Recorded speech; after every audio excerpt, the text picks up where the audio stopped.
Salutations toutes spéciales aux membres du groupe de partage biblique de la paroisse Saint-Césaire. C'est une grande joie de vous accueillir aujourd'hui sur notre chaîne YouTube de l'Unité des Vergers. Alors, le but de ce court vidéo, c'est bien sûr de nous donner quelques clés de lecture pour mieux comprendre l'Évangile de Matthieu comme nous essayons de le faire au cours de cette année. Alors écoutez, avant d'aller plus loin, j'aimerais porter à votre attention cet outil formidable qui est à notre disposition, la TOB, la fameuse TOB, la traduction œcuménique de la Bible. Nous en avons eu une nouvelle version dernièrement. C'est une mine d'or d'informations, de détails, de mise en contexte. Et ce qui est noté dans l'introduction à l'Évangile et l'introduction au Nouveau Testament plutôt et l'introduction à l'Évangile de Matthieu est absolument formidable. Ça vaut vraiment la peine de s'y référer et c'est extrêmement éclairant ce qui est noté. On pourra dire que ce sont les meilleurs qui ont travaillé à la rédaction de cette Bible. Alors écoutez, allons de l'avant. Première clé de lecture, je vous en avais déjà parlé, l'évangile de Matthieu, on peut dire qu'il a été rédigé pour des frères et des sœurs juifs qui sont venus à Jésus-Christ. D'ailleurs, sur ce point, Origène, un père de l'Église, qui a vécu dans les premiers siècles de l'Église, écrivait à ce sujet que cet évangile de Matthieu a été écrit pour les croyants venus du judaïsme. Lorsqu'on lit l'Évangile, on a parfois l'impression que tous les prêtres, tous les pharisiens, tous les scribes, bref, toutes les personnes instruites de la loi du Seigneur étaient en opposition avec l'Évangile. Alors, c'est vrai dans une certaine mesure. Tout bon Israélite savait par cœur ces paroles que Moïse leur avait transmises au sujet de la loi. Écoute Israël, le Seigneur notre Dieu est l'unique.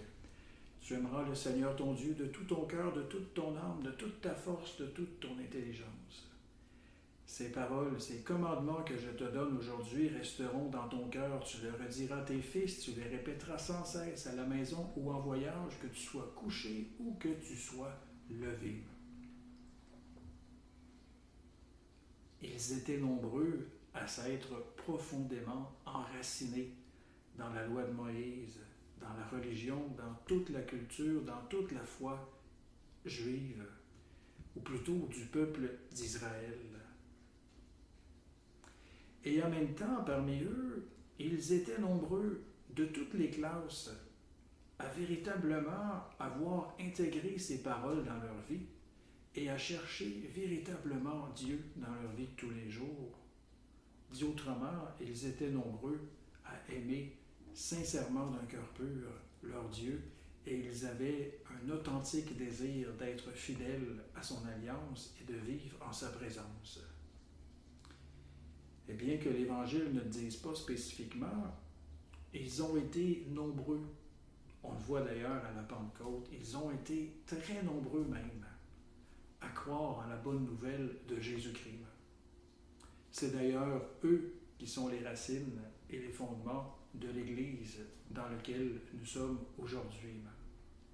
Alors le défi pour eux, c'était bien sûr de concilier cette foi nouvelle en Jésus-Christ, le Messie, le Sauveur, avec toute cette éducation qu'ils ont reçue dans la loi de Moïse, puisque l'un ne pouvait évidemment pas éliminer l'autre.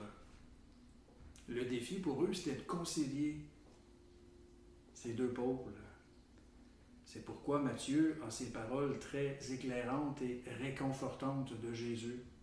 Ne pensez pas que je sois venu abolir la loi ou les prophètes. Je ne suis pas venu abolir, mais accomplir.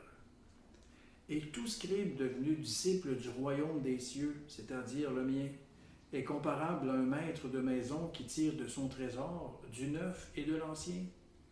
C'est-à-dire, est capable de mettre à jour tout son héritage et de faire du neuf avec ce qui était ancien.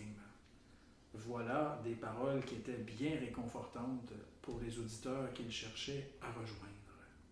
Donc, première clé de lecture, un évangile qui a été écrit pour les croyants venus du judaïsme. Deuxième clé de lecture, l'importance de l'agir. En effet, dans tous les livres, sauf peut-être dans les psaumes, on n'a pas ce souci premier de parler de l'essence de Dieu ou de le décrire directement. On va plutôt beaucoup insister sur l'importance d'être fidèle à l'alliance, d'observer les commandements et de les mettre en pratique. C'est pas que ça ne les intéressait pas, c'est que ce n'était pas une priorité. Ce qui nous aide à mieux comprendre cet autre passage du livre du Deutéronome. Voici les commandements, les décrets et les ordonnances que le Seigneur votre Dieu m'a prescrit de vous enseigner pour que vous les mettiez en pratique. Pour que vous les mettiez en pratique. L'enseignement a pratiquement toujours objectif d'enseigner une façon de vivre, une manière de vivre qui est conforme à la loi de Moïse. Bref, une façon de vivre qui plaise à Dieu. Et c'est pourquoi Matthieu inclut de longs passages dans son évangile qui expliquent ce qui doit être fait. Pensons entre autres à la question du jeûne, du prière, de la charité. Pensons aussi à la correction fraternelle. Pensons aussi à toutes ces petites choses pratiques et concrètes incluses dans l'évangile de Matthieu pour nous amener à écouter, à comprendre et à mettre en pratique. Deuxième clé de lecture, l'importance de l'agir. Ce qui m'amène ensuite à la troisième clé de lecture, faire des disciples. Faire des disciples. Cette clé de lecture se retrouve à la fin de l'Évangile, au chapitre 28, au moment où Jésus quitte ses apôtres et il leur dit « Tout pouvoir m'a été donné au ciel et sur la terre. Allez de toutes les nations, faites des disciples. » Voilà encore une fois un ordre concret à accomplir. Baptisez-les au nom du Père, du Fils et du Saint-Esprit. Apprenez-leur à observer tout ce que je vous ai commandé, et moi, je suis avec vous tous les jours jusqu'à la fin du monde. Alors, ce passage nous apprend que la formation des apôtres est terminée. Au moment où Jésus les quitte, leur formation est accomplie. Ils reçoivent en quelque sorte leur diplôme. Et ils reçoivent cette mission. À votre tour, ce que j'ai fait pour vous, ce que j'ai fait avec vous, refaites-le également avec de nouveaux disciples. Bien sûr, le parcours de formation d'un disciple commence avec le baptême dans la grâce des sacrements, auxquels les apôtres ont été certainement très fidèles et qui ont accompli cette prophétie d'Ézéchiel. « Je répandrai sur vous une eau pure et vous serez purifiés. De toutes vos souillures, de toutes vos idoles, je vous purifierai. » En parlant du Christ, bien sûr, en qui tout s'accomplit. Et par la suite, on peut comprendre l'évangile de Matthieu comme un itinéraire, ou plutôt comme un parcours de formation qui a été bien sûr celui des apôtres, et que Matthieu propose à tous les futurs disciples qui auront comme mission de former d'autres disciples à la suite des apôtres, en continuité, dans le respect d'une tradition qui remonte à très loin. Troisième clé de lecture, faites des disciples dans le Christ Jésus, comme lui-même a formé ses disciples. Quatrième clé de lecture, les béatitudes. La loi nouvelle en Jésus-Christ. Vous connaissez bien sûr ce passage des béatitudes au chapitre 5. Voyant les foules, Jésus gravit la montagne, il s'assit, et ses disciples s'approchèrent de lui. Alors, ouvrant la bouche, il les enseignait, il disait « Heureux les pauvres de cœur, car le royaume des cieux est à eux. Heureux ceux qui pleurent, ils seront consolés. Heureux les doux, ils recevront la terre en héritage. Heureux ceux qui ont faim et soif de la justice, car ils seront rassasiés. Heureux les miséricordieux, car ils obtiendront miséricorde. Heureux les cœurs purs, ils verront Dieu. Heureux les artisans de paix, ils seront appelés fils de Dieu. Heureux ceux qui sont persécutés pour la justice, car le royaume des cieux est à eux. Heureux êtes-vous si l'on vous insulte, si l'on vous persécute et si l'on dit faussement toutes sortes de mal contre vous à cause de moi. Réjouissez-vous, soyez dans l'allégresse, car votre récompense est grande dans les cieux. C'est ainsi qu'on a persécuté les prophètes qui vous ont précédés. Alors le lieu où se déroule la scène est importante, sur la montagne.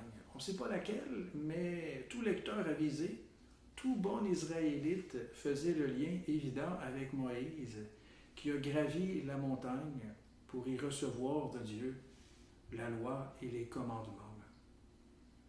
Loi et commandements qui seront au centre de la vie religieuse de toute l'histoire d'Israël. Ce n'est pas un hasard si Jésus choisit cet endroit pour y enseigner les béatitudes. C'est maintenant l'heure de recevoir la loi nouvelle, la sienne. La loi de l'ancienne alliance fut gravée sur la pierre. La loi de la nouvelle alliance sera gravée dans le cœur. Ainsi s'accomplit la prophétie d'Ézéchiel. Je vous donnerai un cœur nouveau, je mettrai en vous un esprit nouveau. J'ôterai de votre chair le cœur de pierre, je vous donnerai un cœur de chair. Je mettrai en vous mon esprit, je ferai que vous marchiez selon mes lois, que vous gardiez mes préceptes et leur soyez fidèles. Alors l'enjeu pour le nouveau disciple, ou celui qui est en formation qui dure toute la vie bien sûr, c'est de se façonner un cœur à l'image des béatitudes, de cette loi nouvelle, loi du Christ. Petite piste, pour un véritable Israélite, la loi n'était jamais vraiment dissociable de Dieu. Ainsi en est-il des béatitudes. Les béatitudes ne sont jamais dissociables du Christ Jésus. Au fond, qui nous ouvre son cœur, qui se révèle. Vous l'avez compris dans les béatitudes, Jésus parle de lui-même. Heureux le disciple qui se met à cette école et qui se façonne un cœur semblable à celui du Christ. Quatrième clé de lecture, les béatitudes, la loi nouvelle en Christ Jésus.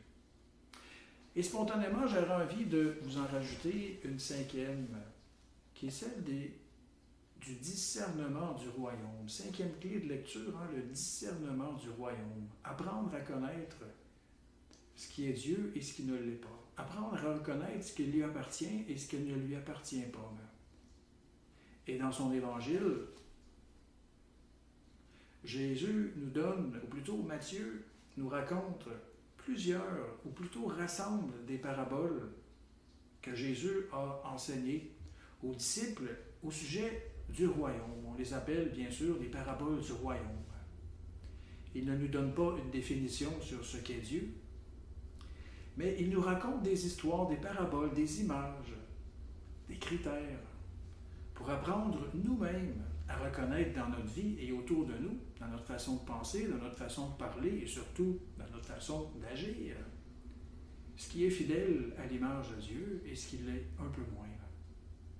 Et ces paraboles que l'on retrouve, il me semble, au chapitre 13 de mémoire, nous aident également lorsque on retrouve vers la fin de l'Évangile les paraboles des fins dernières, les paraboles du jugement dernier, qui sont somme toute l'inverse.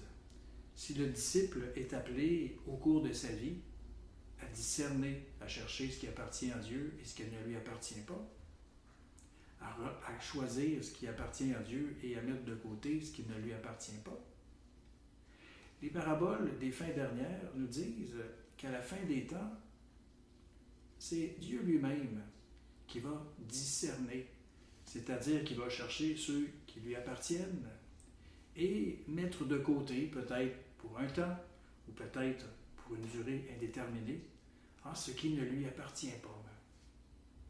On pourrait dire que c'est un peu un renversement de situation. Dieu, à la fin, cherche ce qui lui appartient. Et cette petite clé nous aide à comprendre bien des paraboles que Jésus nous donne à ce sujet. Alors j'espère que ces clés vous sont éclairantes, que ces clés vous aident dans votre lecture et qu'elles vont nous éclairer, bien sûr, dans nos échanges fraternels, amicaux, je l'espère dans la joie, dans le respect et bien sûr en toute amitié, un peu à l'image de cette alliance que le Christ fait avec nous, telle qu'il nous est raconté dans l'Évangile de Matthieu. Bonne lecture, bon partage et merci de votre présence et de votre écoute.